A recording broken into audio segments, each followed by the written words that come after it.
Imagine you have a business, a successful one, but on one day, someone sues you, and suddenly you owe way more than your whole business is worth. Is that even possible?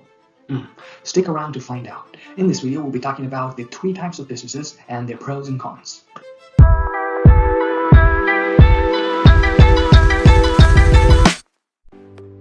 Let's start with sole proprietorship.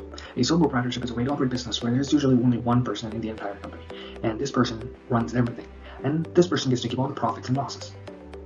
Some examples of a sole proprietorship include a consulting business. One of the main advantages is that ideas can turn into reality fairly quickly, and there's very low setup costs, and you need to know only very little tax knowledge.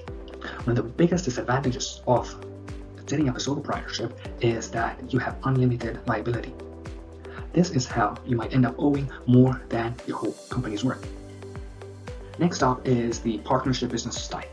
It is usually not fun to run a whole business by yourselves, so you hire a few people or you partner with a few other people to make it more fun. Partnership is a way to operate business where there is usually more than one person in the company, and everybody shares the profits and losses. There's 3 types of partnerships. We have general partnerships, limited partnerships, and limited liability partnerships. Let's start with general partnerships. General partnerships is where a group of people all share the same title of a general partner. One of the main advantages of the general partnership is that you get access to more funds. But one of the biggest disadvantages is that something called shared liability. Is that when one of the general partners is liable for something and is nowhere to be found, the liability transfers to the other general partners. Now this is a very risky business type. This is akin to gambling, where you play a hand of poker and you think you know about the game very well, but you really don't know about the game very well and you end up losing. It could be applied to the business case where you think you know about your partner, but you actually don't know a few things about your partner. So one of the biggest advices people give when starting a general partnership is that you better know your partner very well.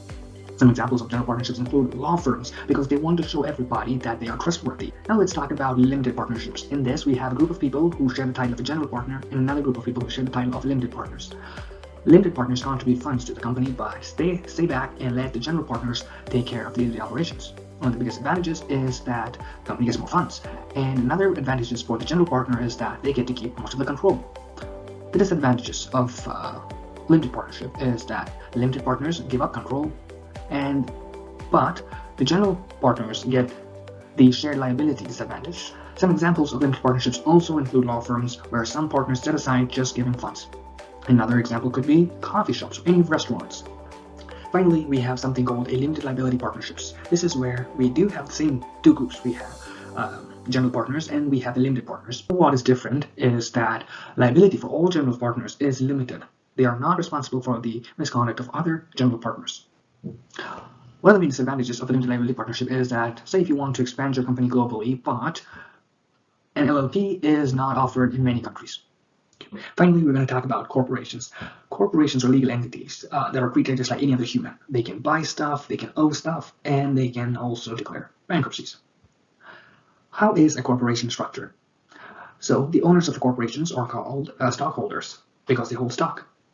Stock is a part of the company.